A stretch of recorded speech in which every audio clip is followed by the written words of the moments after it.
सिख राज दी शान रहा कोहे-नूर हीरा। इस दे विच अजिहा की खास है कि दुनिया दे 6 मुल्क अज इस हीरे ते आपो अपना दावा कर रहे। भारत विच मुगल राज की स्थापना करने वाले ज़हीर उद दीन बाबर नूं एक कीमती हीरा हिंदुस्तान विचों कित्थों मिलिया सी? बादशाह शाहजहां दा तख्ते ताउस अते कोहे-नूर हीरा किवें पहुंच गए सन ईरान दे हेरात शहर विच? इस हीरे दा नाम कोहे-नूर रखण तो पहिलां इस हीरे नूं किहड़े नाम नाल जाणिया जांदा सी? सारियां तो पहिलां किस दे मुख विचों निकलिया सी इस दा नाम कोहे-नूर?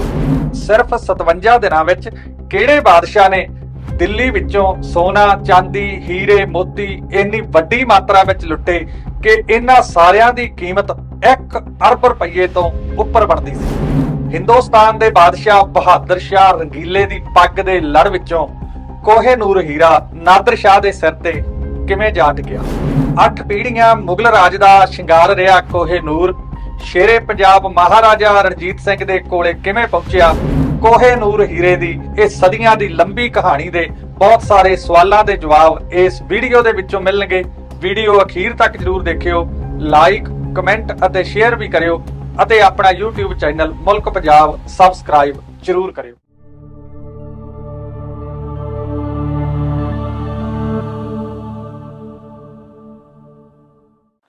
वाहिगुरू जी का खालसा वाहिगुरू जी की फतेह। वख-वख इतिहासक ग्रंथां दे विच कोहे-नूर हीरे दा इतिहास हजारां साल पुराना दस्सिया जा रहा है। महाभारत वाले अर्जन दे नाल भी इस दा जिक्र आउंदा है। दुआपर युग दे कृष्ण भगवान दे नाल इस कोहे-नूर हीरे दा जिक्र मिलदा है। समय-समय बहुत सारियां गल्लां कहानियां इस कोहे-नूर हीरे दे इतिहास नूं लंबा करदियां गईयां, पर आपां इस कोहे-नूर हीरे दा इतिहास उदों तो देखना शुरू करांगे जदों तो इस संसार दे विच सिख धर्म आजाद होया। जानी कि अप्रैल 1526 दे विच मंगोल राजकुमार ज़हीर उद दीन बाबर हिंदुस्तान ते अपनी सेना दे नाल हमला करदा है। इस तो पहला हिंदुस्तान विच लोधी खानदान दा राज स्थापित सी। ਇਹ ਉਹੀ ਲੋਧੀ ਖਾਨਦਾਨ ਸੀ ਜਿਸ ਵਿੱਚ ਗੁਰੂ ਨਾਨਕ ਪਾਤਸ਼ਾਹ ਜੀ ਸੁਲਤਾਨਪੁਰ ਦੀ ਧਰਤੀ ਤੇ ਨਵਾਬ ਦੌਲਤ ਖਾਨ ਲੋਧੀ ਕੋਲੇ 13-13 ਤੋਲਦੇ ਰਹੇ ਹੈ। ਸਭ ਤੋਂ ਵੱਡੀ ਲੜਾਈ ਪਾਣੀਪਤ ਦੇ ਮੈਦਾਨ ਵਿੱਚ ਹਿੰਦੁਸਤਾਨ ਦੇ ਬਾਦਸ਼ਾਹ ਇਬਰਾਹੀਮ ਲੋਧੀ ਨਾਲ ਹੋਈ। ਬਾਬਰ ਦਿੱਲੀ ਤੇ ਕਾਬਜ ਹੋ ਗਿਆ। ਬਾਬਰ ਦੇ ਨਾਲ ਇਸ ਦਾ ਪੁੱਤਰ ਸੀ ਹਮਾਂਜੂ, ਜਿਸ ਨੂੰ ਬਾਬਰ ਨੇ ਆਦੇਸ਼ ਦਿੱਤਾ ਕਿ ਤੂੰ ਅੱਗੇ ਚੱਲ ਕੇ ਆਗਰੇ ਨੂੰ ਆਪਣੇ ਕਬਜ਼ੇ ਵਿੱਚ ਲੈ।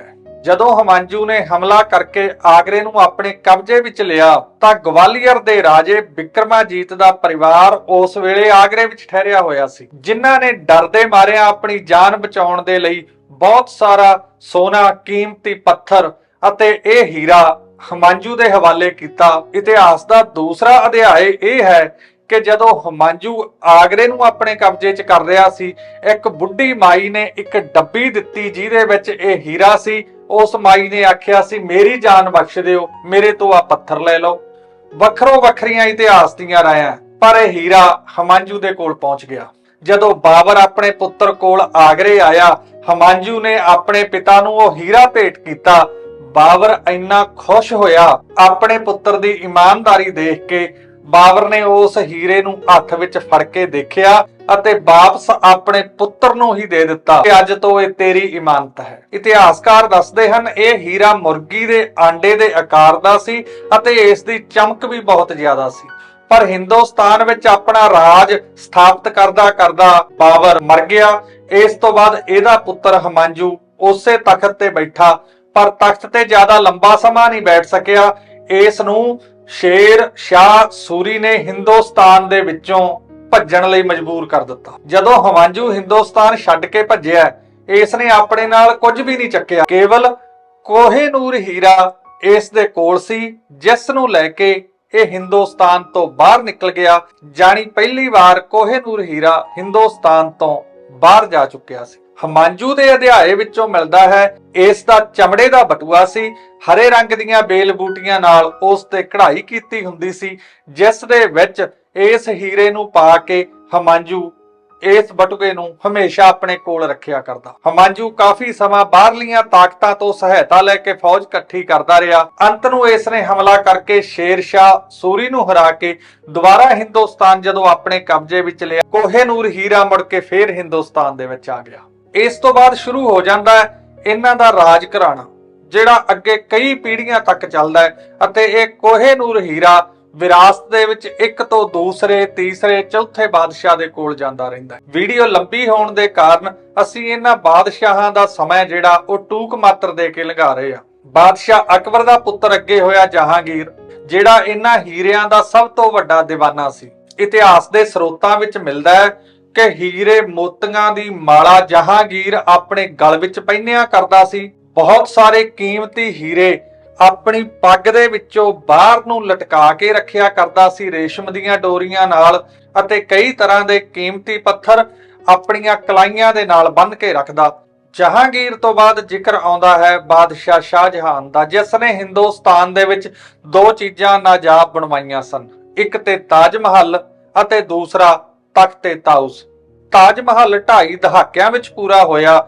ਇਸ ਤੇ ਖਰਚ 50 ਲੱਖ ਰੁਪਈਆ ਆਇਆ ਸੀ, ਪਰ ਇਹਦਾ ਤਖਤ ਤਾਊਸ 7 ਸਾਲਾਂ ਵਿੱਚ ਬਣਿਆ, ਜਿਹਦੇ ਤੇ ਖਰਚਾ 1 ਕਰੋੜ ਰੁਪਈਆ ਆਇਆ। ਜਾਣੀ ਕਿ 2 ਤਾਜ ਮਹੱਲਾਂ ਜਿੰਨਾ ਖਰਚਾ ਇਸ ਦੇ ਬੈਠਣ ਵਾਲੇ ਤਖਤ ਤਾਊਸ ਤੇ ਆਇਆ, ਜਿਸ ਨੂੰ ਅਸੀਂ ਮੋਰ ਸਿੰਘਾਸਣ ਦੇ ਨਾਮ ਨਾਲ ਵੀ ਜਾਣਦੇ ਹਾਂ। ਇਹ ਸਿੰਘਾਸਣ ਤੇ ਚੜ੍ਹਨ ਲਈ ਜਿਹੜੀਆਂ 3 ਪੌੜੀਆਂ ਬਣਾਈਆਂ ਗਈਆਂ ਸਨ, ਉਹ ਲੱਖਾਂ ਰੁਪਈਆਂ ਦੇ ਕੀਮਤੀ ਪੱਥਰਾਂ ਨਾਲ ਇਸ ਤਰ੍ਹਾਂ ਸਜਾਈਆਂ ਗਈਆਂ ਸਨ ਕਿ ਦੂਰੋਂ ਇਹ ਭੁਲੇਖਾ ਪੈਂਦਾ ਸੀ ਕਿ ਇਹ ਪੌੜੀਆਂ ਨਹੀਂ, ਇਹ ਸਾਫ਼ ਨਿਰਮਲ ਪਾਣੀ ਦਾ ਝਰਨਾ ਹੈ। ਬਹੁਤ ਸਾਰਾ ਠੋਸ ਸੋਨਾ, ਹਿੰਦੁਸਤਾਨ ਦੇ ਖਜ਼ਾਨੇ ਦੇ ਸਾਰੇ ਹੀਰੇ ਮੋਤੀ ਇਸ ਤਖਤ ਤਾਊਸ ਤੇ ਜੜੇ ਗਏ, ਤੇ ਤਖਤ ਤਾਊਸ ਦੇ ਉੱਪਰ 2 ਮੋਰ ਬਣਾਏ ਗਏ ਸਨ। ਉਹਨਾਂ ਮੋਰਾਂ ਦੇ ਵਿੱਚੋਂ ਇੱਕ ਮੋਰ ਦੇ ਸਿਰ ਤੇ ਇਹ ਕੋਹੇ-ਨੂਰ ਹੀਰਾ ਸਜਾਇਆ ਗਿਆ ਸੀ। ਇਹਦੇ ਦੀਵਾਨੇ ਖਾਸ ਵਿੱਚ ਇਹ ਤਖਤ ਤਾਊਸ ਰੱਖਿਆ ਗਿਆ, ਜਿੱਥੇ ਇਸ ਦੇ ਚੋਣਵੇਂ ਮੰਤਰੀ ਹੀ ਇਸ ਦੇ ਨਾਲ ਬੈਠ ਕੇ ਮੀਟਿੰਗ ਕਰਿਆ ਕਰਦੇ ਸਨ। ਆਮ ਲੋਕਾਂ ਨੂੰ ਤਖਤ ਤਾਊਸ ਕਦੇ ਦੇਖਣ ਨੂੰ ਨਹੀਂ ਮਿਲਿਆ, ਜਿਹਦੇ ਵਿੱਚ ਕੋਹੇ-ਨੂਰ ਹੀਰਾ ਜੜਿਆ ਹੋਇਆ ਸੀ। ਸ਼ਾਹਜਹਾਨ ਦਾ ਸਮਾਂ ਵੀ ਟੱਪ ਜਾਂਦਾ ਹੈ। ਇਸ ਤੋਂ ਬਾਅਦ ਵਾਰੀ ਆ ਜਾਂਦੀ ਹੈ ਔਰੰਗਜ਼ੇਬ ਦੀ। ਕਹਿੰਦੇ ਔਰੰਗਜ਼ੇਬ ਨੇ ਜਿਉਂਦੇ ਜੀ ਹਿੰਦੁਸਤਾਨ ਦਾ ਤਖਤ ਤੇ ਲੈ ਲਿਆ ਸੀ ਆਪਣੇ ਪਿਤਾ ਤੋਂ, ਪਰ ਸ਼ਾਹਜਹਾਨ ਨੇ ਇਸ ਨੂੰ ਤਖਤ ਤਾਊਸ ਨਹੀਂ ਦਿੱਤਾ। ਇਹ ਉਸ ਦੀ ਮੌਤ ਤੋਂ ਬਾਅਦ ਹੀ ਔਰੰਗਜ਼ੇਬ ਨੂੰ ਮਿਲਿਆ। ਇਸ ਤਖਤ ਤਾਊਸ ਤੇ ਬੈਠ ਕੇ ਔਰੰਗਜ਼ੇਬ ਵੀ ਆਪਣੇ ਫੈਸਲੇ ਕਰਦਾ ਰਿਹਾ। ਅੱਧੀ ਸਦੀ ਦਾ ਰਾਜ ਕੀਤਾ ਹੈ ਔਰੰਗਜ਼ੇਬ ਨੇ ਹਿੰਦੁਸਤਾਨ ਤੇ, ਪਰ ਇਹਦੀ ਮੌਤ ਤੋਂ ਬਾਅਦ ਇਹਦਾ ਰਾਜ ਇੱਕਦਮ ਕਮਜ਼ੋਰ ਹੋਣਾ ਸ਼ੁਰੂ ਹੋ ਗਿਆ ਸੀ। ਕੁਝ ਲੋਕ ਆਖਦੇ ਹਨ ਇਸ ਦੀ ਫੌਜ ਦੇ ਵਿੱਚ ਬਗਾਵਤ ਹੋਈ, ਰਾਜ ਤਾਂ ਕਮਜ਼ੋਰ ਹੋਇਆ। ਪਰ ਜੇ ਸਿੱਖ ਇਤਿਹਾਸ ਦੇ ਨਜ਼ਰੀਏ ਤੋਂ ਦੇਖੀਏ ਤੇ ਕਲਗੀਧਰ ਪਾਤਸ਼ਾਹ ਜੀ ਨੇ ਜ਼ਫਰਨਾਮੇ ਦੇ ਵਿੱਚ ਲਿਖ ਦਿੱਤਾ ਸੀ ਕਿ ਔਰੰਗਜ਼ੇਬ, ਭਾਵੇਂ ਤੂੰ ਮੇਰੇ 4 ਪੁੱਤਰਾਂ ਨੂੰ ਸ਼ਹੀਦ ਕਰ ਦਿੱਤਾ ਹੈ, ਪਰ ਤੇਰੀਆਂ ਕੀਤੀਆਂ ਦਾ ਫਲ ਤੈਨੂੰ ਭੁਗਤਾਉਣ ਲਈ ਮੇਰਾ ਕੁੰਡਲੀਆ ਸੱਪ ਖਾਲਸਾ ਸੰਸਾਰ ਤੇ ਜਿਉਂਦਾ ਹੈ। ਸਿੱਖਾਂ ਦਾ ਪ੍ਰਤਾਪ ਵਧਣਾ ਸ਼ੁਰੂ ਹੋਇਆ। ਔਰੰਗਜ਼ੇਬ ਦਾ ਰਾਜ ਥੱਲੇ ਨੂੰ ਜਾਣ ਲੱਗ ਪਿਆ। ਅੱਗੇ ਇਸ ਦਾ ਪੁੱਤਰ ਬਹਾਦਰ ਸ਼ਾਹ ਵੀ ਤਖਤ ਤੇ ਬੈਠਾ, ਪਰ ਸਮਾਂ ਆਪਣੀ ਚਾਲ ਚੱਲਦਾ ਰਿਹਾ ਤੇ ਦਿੱਲੀ ਵਿੱਚ ਤਖਤ ਨੂੰ ਲੈ ਕੇ ਆਪਸ ਵਿੱਚ ਕਤਲ ਹੋਣੇ ਸ਼ੁਰੂ ਹੋ ਗਏ। ਇੱਥੇ ਆ ਕੇ ਕੋਹੇ-ਨੂਰ ਦਾ ਇਤਿਹਾਸ ਕਈ ਹੱਥਾਂ ਦੇ ਵਿੱਚ ਦੀ ਗੁਜ਼ਰਦਾ ਹੈ। ਅੰਤ ਨੂੰ ਇਸ ਤਖਤ ਤੇ ਕਾਬਜ ਹੋਇਆ ਮੁਹੰਮਦ ਸ਼ਾਹ, ਜਿਸ ਨੂੰ ਮੁਹੰਮਦ ਸ਼ਾਹ ਰੰਗੀਲਾ ਆਖਿਆ ਜਾਂਦਾ ਹੈ। ਐਸੇ ਮੁਹੰਮਦ ਸ਼ਾਹ ਰੰਗੀਲਾ ਕਲਮ ਦਾ ਧਨੀ ਸੀ, ਵਿਦਵਾਨਾਂ ਦਾ ਕਦਰਦਾਨ ਸੀ, ਪਰ ਉਹ ਆਪਣੀ ਮौज ਮਸਤੀ ਤੇ ਰੰਗ ਰਲੀਆਂ ਦੇ ਵਿੱਚ ਇੰਨਾ ਜ਼ਿਆਦਾ ਖੁੱਭ ਗਿਆ ਸੀ, ਮੁਹੰਮਦ ਸ਼ਾਹ ਰੰਗੀਲਾ ਹੀ ਇਸ ਦਾ ਨਾਮ ਰੱਖ ਦਿੱਤਾ। ਇੰਨੀਆਂ ਜ਼ਿਆਦਾ ਕਮਜ਼ੋਰ ਹੋ ਗਈਆਂ ਇਹਦੇ ਰਾਜ ਦੀਆਂ ਹੱਦਾਂ ਕਿ ਬਾਹਰਲੇ ਧਾੜ ਵੀ ਇਹਦੇ ਤੇ ਅਟੈਕ ਕਰਨ ਦੀ ਸੋਚਣ ਲੱਗ ਪਏ। ਈਰਾਨ ਦਾ ਇੱਕ ਜਰਨੈਲ ਹਿੰਦੁਸਤਾਨ ਵੱਲ ਵਧਿਆ, ਜਿਸ ਨੂੰ ਇਤਿਹਾਸ ਦੇ ਵਿੱਚ ਨਾਦਰ ਕੁਲੀ ਬੇਗ ਦੇ ਨਾਮ ਨਾਲ ਯਾਦ ਕੀਤਾ ਜਾਂਦਾ ਹੈ ਤੇ ਅਸੀਂ ਨਾਦਰ ਸ਼ਾਹ ਕਹਿੰਦੇ ਹਾਂ। ਪਹਿਲਾਂ ਨਾਦਰ ਸ਼ਾਹ ਨੇ ਅਫਗਾਨਿਸਤਾਨ ਤੇ ਕਬਜ਼ਾ ਕੀਤਾ। ਅਫਗਾਨਿਸਤਾਨ ਤੇ ਕਬਜ਼ਾ ਕਰਕੇ ਉਸ ਤੋਂ ਬਾਅਦ ਇਹ ਦਿੱਲੀ ਤੇ ਕਬਜ਼ਾ ਕਰਨ ਲਈ ਅੱਗੇ ਵਧਿਆ। ਫਰਵਰੀ 1739 ਦੇ ਵਿੱਚ ਕਰਨਾਲ ਦੇ ਲਾਗੇ ਬਹਾਦਰ ਸ਼ਾਹ ਰੰਗੀਲਾ ਅਤੇ ਨਾਦਰ ਸ਼ਾਹ ਦੀਆਂ ਫੌਜਾਂ ਆਮੋ ਸਾਹਮਣੇ ਹੋਈਆਂ, ਪਰ ਨਾਦਰ ਸ਼ਾਹ ਇੱਥੋਂ ਜੇਤੂ ਹੋ ਗਿਆ। ਨਾਦਰ ਸ਼ਾਹ ਦਿੱਲੀ ਦੇ ਵਿੱਚ ਦਾਖਲ ਹੋ ਗਿਆ। ਦਿੱਲੀ ਵਿੱਚ ਇਸ ਨੇ ਜਾਣਸਾਰ ਬਹਾਦਰ ਸ਼ਾਹ ਰੰਗੀਲੇ ਨੂੰ ਆਖਿਆ ਕਿ ਜੋ ਮੇਰੀ ਫੌਜ ਦਾ ਖਰਚ ਹੋਇਆ, ਜਿਹੜਾ ਤੁਸੀਂ ਟਾਕਰਾ ਕੀਤਾ, ਉਹਦੇ ਖਜ਼ਾਨੇ ਦੇ ਵਿੱਚ ਮੈਨੂੰ 25 ਕਰੋੜ ਦਿਓ। ਬਹਾਦਰ ਸ਼ਾਹ ਕਹਿੰਦਾ ਲੈ ਲਓ। ਉਸਨੇ ਖਜ਼ਾਨੇ ਦੇ ਬੂਹੇ ਖੋਲ ਦਿੱਤੇ। ਹਲੇ ਇਹ ਲੈਣ ਦੇਣ ਦੀ ਰਸਮ ਸ਼ੁਰੂ ਹੋਣੀ ਸੀ। ਦਿੱਲੀ ਦੇ ਵਿੱਚ ਕਿਸੇ ਨੇ ਗੱਲ ਫੈਲਾ ਦਿੱਤੀ ਕਿ ਨਾਦਰ ਸ਼ਾਹ ਦਾ ਕਤਲ ਹੋ ਗਿਆ ਸ਼ਾਹੀ ਮਹਿਲਾਂ ਵਿੱਚ। ਜਦੋਂ ਦਿੱਲੀ ਦੇ ਲੋਕਾਂ ਨੇ ਇਹ ਗੱਲ ਸੁਣੀ, ਜਿੰਨੇ ਨਾਦਰ ਸ਼ਾਹ ਦੇ ਸਿਪਾਹੀ ਸਨ ਦਿੱਲੀ ਦੇ ਵਿੱਚ ਉਸ ਵੇਲੇ, ਲੋਕਾਂ ਨੇ ਉਹਨਾਂ ਤੇ ਹਮਲਾ ਕਰ ਦਿੱਤਾ। ਇਸ ਤਰੀਕੇ ਨਾਲ ਲੋਕਾਂ ਦਾ ਰੋਹ ਫੁੱਟਿਆ ਹਮਲੇ ਦੇ ਰੂਪ ਵਿੱਚ ਕਿ ਨਾਦਰ ਸ਼ਾਹ ਦਾ 3000 ਸਿਪਾਹੀ ਦਿੱਲੀ ਦੇ ਵਿੱਚ ਮਾਰਿਆ ਗਿਆ। ਤੇ ਜਦੋਂ ਨਾਦਰ ਸ਼ਾਹ ਨੂੰ ਇਹ ਖਬਰ ਪਹੁੰਚੀ, ਉਸਨੇ ਫਰਮਾਨ ਜਾਰੀ ਕਰ ਦਿੱਤਾ ਦਿੱਲੀ ਦੇ ਵਿੱਚ ਖੁੱਲੇ ਕਤਲੇਆਮ ਦਾ। ਹੁਣ ਇਤਿਹਾਸ ਦੇ ਵੱਖ-ਵੱਖ ਸੋਮੇ ਨੇ। ਕਈ ਫਿਲਾਸਫਰ ਕਹਿੰਦੇ ਨੇ ਕਿ ਨਾਦਰ ਸ਼ਾਹ ਦੇ ਹੁਕਮ ਤੋਂ ਬਾਅਦ ਦਿੱਲੀ ਦੇ ਵਿੱਚ 1,20,000 ਇਨਸਾਨ ਦਾ ਕਤਲ ਹੋਇਆ। ਕੁਝ ਕਹਿੰਦੇ ਨੇ 30,000 ਦਾ ਕਤਲ ਹੋਇਆ। ਕੋਈ ਕਹਿੰਦਾ 50,000 ਦੇ ਲਗਭਗ ਸੀ ਇਹ ਗਿਣਤੀ।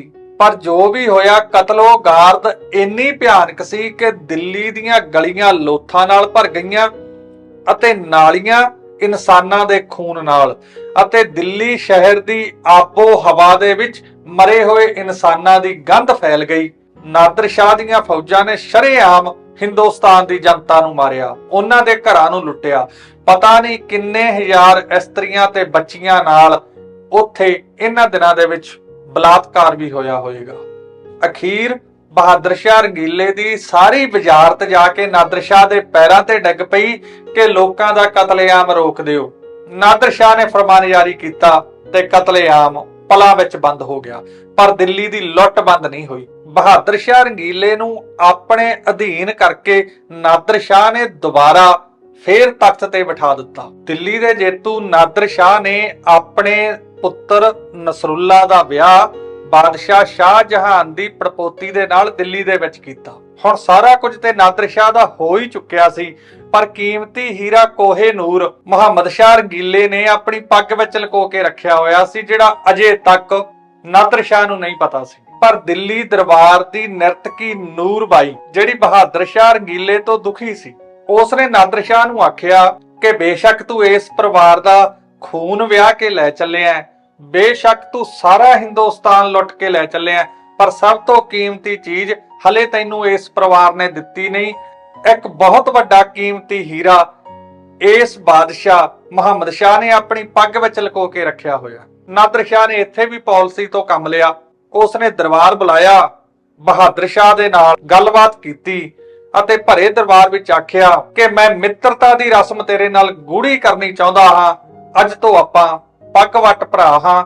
ਨਾਦਰ ਸ਼ਾਹ ਨੇ ਆਪਣੀ ਪੱਗ ਲਾ ਕੇ ਮੁਹੰਮਦ ਸ਼ਾਹ ਰੰਗੀਲੇ ਨੂੰ ਪੇਸ਼ ਕਰ ਦਿੱਤੀ। ਮਜਬੂਰੀ ਵਿੱਚ ਮੁਹੰਮਦ ਸ਼ਾਹ ਨੂੰ ਆਪਣੀ ਪੱਗ ਲਾ ਕੇ ਨਾਦਰ ਸ਼ਾਹ ਦੇ ਸਿਰ ਤੇ ਰੱਖਣੀ ਪਈ, ਜਿਹਦੇ ਨਾਲ ਇਹ ਕੋਹੇ ਨੂਰ ਹੀਰਾ ਨਾਦਰ ਸ਼ਾਹ ਦੇ ਸਿਰ ਤੇ ਚਲਿਆ ਗਿਆ। ਨਾਦਰ ਸ਼ਾਹ ਨੇ ਉਸ ਵੇਲੇ ਪੱਗ ਦੇ ਲੜ ਵਿੱਚੋਂ ਭਰੇ ਦਰਬਾਰ ਵਿੱਚ ਇਹ ਹੀਰਾ ਕੱਢਿਆ, ਆਪਣੀ ਤਲੀ ਤੇ ਰੱਖਿਆ।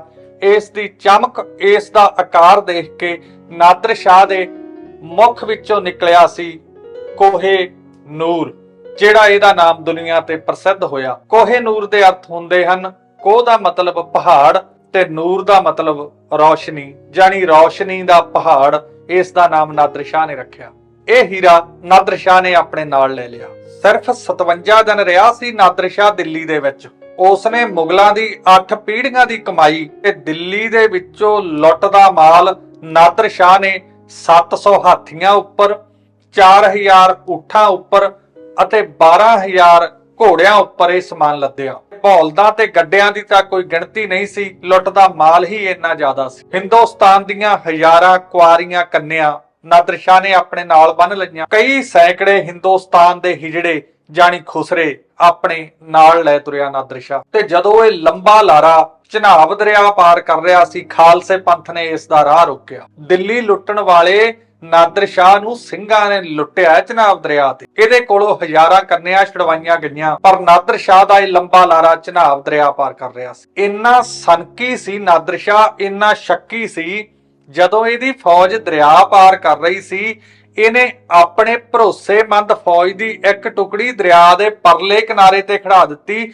ਜਿਹੜੀ ਇਹਦੀ ਫੌਜ ਨੇ ਇਹਦੇ ਫੌਜੀਆਂ ਦੀ ਤਲਾਸ਼ੀ ਲਈ ਕਿ ਕਿਤੇ ਕਿਸੇ ਫੌਜੀ ਨੇ ਦਰਿਆ ਪਾਰ ਕਰਦੇ ਸਮੇਂ ਕੋਈ ਸੋਨਾ ਜਾਂ ਮੋਤੀ ਆਪਣੇ ਕੱਪੜਿਆਂ 'ਚ ਨਾਲ ਕੋਲਿਆ ਹੋਵੇ। ਆਪਣੀ ਫੌਜ ਦੀ ਤਲਾਸ਼ੀ ਲਈ ਸੀ ਨਾਦਰ ਸ਼ਾਹ ਨੇ ਚਨਾਬ ਦਰਿਆ ਪਾਰ ਕਰਕੇ। ਇਹ ਸਾਰਾ ਸਮਾਨ ਲੈ ਕੇ ਸਫ਼ਰ ਤੈਅ ਕਰਦਾ ਹੋਇਆ ਈਰਾਨ ਦੇ ਵਿੱਚ ਪਹੁੰਚ ਗਿਆ। ਹੁਣ ਕੋਹੇ ਨੂਰ ਹੀਰਾ ਤੇ ਤਖਤੇ ਤਾਊਸ ਈਰਾਨ ਵਿੱਚ ਪਹੁੰਚ ਚੁੱਕੇ ਸਨ। ਇਹਨੇ ਸਾਰੇ ਸਮਾਨ ਦੀ ਈਰਾਨੀਆਂ ਲਈ ਖੁੱਲੀ ਪ੍ਰਦਰਸ਼ਨੀ ਲਗਾਈ ਅਤੇ ਤਖਤੇ ਤਾਊਸ ਅਤੇ ਕੋਹੇ ਨੂਰ ਹੀਰਾ ਇਸ ਨੇ ਈਰਾਨ ਦੇ ਹੈਰਾਤ ਸ਼ਹਿਰ ਵਿੱਚ ਰੱਖਿਆ। ਸਾਰੇ ਈਰਾਨੀ ਦੇਖ ਕੇ ਖੁਸ਼ ਹੋ ਗਏ। ਇੰਨਾ ਸੋਨਾ ਚਾਂਦੀ ਹੀਰੇ ਉਹਨਾਂ ਨੇ ਕਦੇ ਦੇਖੇ ਹੀ ਨਹੀਂ ਸਨ ਜੋ ਹਿੰਦੁਸਤਾਨ ਤੋਂ ਲੁੱਟ ਕੇ ਈਰਾਨ ਪਹੁੰਚ ਗਿਆ ਸੀ। ਪਰ ਕਈ ਇਤਿਹਾਸਕਾਰਾਂ ਨੇ ਇਸ ਕੋਹੇ-ਨੂਰ ਹੀਰੇ ਨੂੰ ਖੂਨੀ ਹੀਰਾ ਵੀ ਲਿਖਿਆ। ਉਹ ਕਹਿੰਦੇ ਨੇ ਇਹ ਜਿਹਦੇ ਕੋਲ ਰਿਹਾ ਉਹਦਾ ਸਾਰਾ ਕੁਝ ਉਜਾੜ ਦਿੱਤਾ ਇਸ ਨੇ। ਤੇ ਜਦੋਂ ਇਹ ਨਾਦਰ ਸ਼ਾਹ ਦੇ ਕੋਲ ਗਿਆ, ਨਾਦਰ ਸ਼ਾਹ ਦਾ ਪੁੱਤਰ ਹੀ ਇਹਦੇ ਤੋਂ ਇਹ ਹੀਰਾ ਲੈਣ ਦੇ ਲਈ ਸਕੀਮਾਂ ਬਣਾਉਣ ਲੱਗਿਆ। ਨਾਦਰ ਸ਼ਾਹ ਦੇ ਪੁੱਤਰ ਨੇ ਆਪਣੇ ਪਿਤਾ ਤੇ ਕਿਸੇ ਤੋਂ ਹਮਲਾ ਕਰਵਾ ਦਿੱਤਾ, ਪਰ ਨਾਦਰ ਸ਼ਾਹ ਬਾਲ-ਬਾਲ ਬਚ ਗਿਆ। ਜਦੋਂ ਨਾਦਰ ਸ਼ਾਹ ਤੇ ਹੋਏ ਹਮਲੇ ਦੀ ਇਨਵੈਸਟੀਗੇਸ਼ਨ ਹੋਈ ਤਾਂ ਨਾਦਰ ਸ਼ਾਹ ਨੂੰ ਪਤਾ ਲੱਗਿਆ ਕਿ ਮੇਰੇ ਪੁੱਤਰ ਨੇ ਹੀ ਇਹ ਕੋਹੇ-ਨੂਰ ਹੀਰਾ ਮੇਰੇ ਤੋਂ ਪ੍ਰਾਪਤ ਕਰਨ ਲਈ ਮੇਰੇ ਤੇ ਹਮਲਾ ਕਰਵਾਇਆ। ਨਾਦਰ ਸ਼ਾਹ ਨੇ ਉਸੇ ਵੇਲੇ ਹੁਕਮ ਦਿੱਤਾ ਕਿ ਮੇਰੇ ਪੁੱਤ ਦੀਆਂ ਅੱਖਾਂ ਕੱਢ ਕੇ ਥਾਲ ਵਿੱਚ ਰੱਖ ਕੇ ਭਰੇ ਵੇ ਦਰਬਾਰ ਵਿੱਚ ਲਿਆਂਦੀਆਂ ਜਾਣ। ਨਾਦਰ ਸ਼ਾਹ ਦਾ ਦਰਬਾਰ ਸਜਿਆ, ਅਹਿਲਕਾਰ ਬੈਠੇ ਸਨ। ਨਾਦਰ ਸ਼ਾਹ ਦੇ ਪੁੱਤ ਦੀਆਂ ਅੱਖਾਂ ਕੱਢ ਕੇ ਥਾਲ ਵਿੱਚ ਰੱਖ ਕੇ ਜਦੋਂ ਨਾਦਰ ਸ਼ਾਹ ਦੇ ਸਾਹਮਣੇ ਪੇਸ਼ ਕੀਤੀਆਂ, ਆਪਣੇ ਪੁੱਤਰ ਦੀਆਂ ਖੂਨ ਨਾਲ ਲੱਥ-ਪੱਥ ਅੱਖਾਂ ਦੇਖ ਕੇ ਨਾਦਰ ਸ਼ਾਹ ਦਾ ਦਿਮਾਗ ਹਿੱਲ ਗਿਆ। ਉੱਚੀ ਉੱਚੀ ਦਰਬਾਰ ਵਿੱਚ ਰੋਣ ਲੱਗ ਪਿਆ। ਆਪਣੇ ਦਰਬਾਰੀਆਂ ਨੂੰ ਕੋਲੇ ਸੱਦ ਕੇ ਇਸਨੇ ਆਖਿਆ ਸੀ, ਤੁਹਾਨੂੰ ਪਤਾ ਹੈ ਪਿਤਾ ਕੀ ਹੁੰਦਾ ਹੈ? ਤੁਹਾਨੂੰ ਪਤਾ ਹੈ ਪੁੱਤਰ ਕੀ ਹੁੰਦਾ ਹੈ? ਇਸ ਦਿਨ ਤੋਂ ਬਾਅਦ ਨਾਦਰ ਸ਼ਾਹ ਪਾਗਲ ਹੋ ਗਿਆ ਸੀ ਅਤੇ ਪਾਗਲ ਹੋਣ ਤੋਂ ਬਾਅਦ ਇਸ ਦਾ ਅੰਤ ਇਹਦੇ ਹੀ ਲੋਕਾਂ ਨੇ ਕਰ ਦਿੱਤਾ ਸੀ। ਪਰ ਇਹ ਕੋਹੇ-ਨੂਰ ਹੀਰਾ ਈਰਾਨ ਦੇ ਹੈਰਾਤ ਸ਼ਹਿਰ ਵਿੱਚ ਸੀ। ਹੁਣ ਇਸ ਤੋਂ ਅੱਗੇ ਇਹ ਹੀਰਾ ਕਿਹਦੇ ਕੋਲ ਗਿਆ ਅਤੇ ਮਹਾਰਾਜਾ ਰਣਜੀਤ ਸਿੰਘ ਦੇ ਕੋਲ ਕਿਵੇਂ ਆਇਆ, ਸਿੱਖ ਰਾਜ ਦੇ ਵਿੱਚ ਕਿੰਨਾ ਸਮਾਂ ਰਿਹਾ ਅਤੇ ਮਹਾਰਾਜਾ ਦਲੀਪ ਸਿੰਘ ਤੋਂ ਅੰਗਰੇਜ਼ਾਂ ਨੇ ਕਿਹੜੇ ਤਰੀਕੇ ਨਾਲ ਇਹ ਹੀਰਾ ਲਿਆ, ਇਹ ਸਾਰਾ ਕੁਝ ਅਗਲੀ ਵੀਡੀਓ ਦੇ ਵਿੱਚ ਬਿਆਨ ਕੀਤਾ ਜਾਏਗਾ। ਅੱਜ ਦੀ ਵੀਡੀਓ ਵਿੱਚ ਇੰਨਾ ਹੀ ਪ੍ਰਵਾਨ ਕਰਿਓ। ਆਪਣੇ ਕਮੈਂਟ ਜ਼ਰੂਰ ਦਿਓ ਸਾਨੂੰ ਤੇ ਚੈਨਲ ਮੁਲਕ ਪੰਜਾਬ ਦੀ ਟੀਮ ਨੂੰ ਬਖਸ਼ੋ ਆਗਿਆ। ਵਾਹਿਗੁਰੂ ਜੀ ਕਾ ਖਾਲਸਾ, ਵਾਹਿਗੁਰੂ ਜੀ ਕੀ ਫਤਿਹ।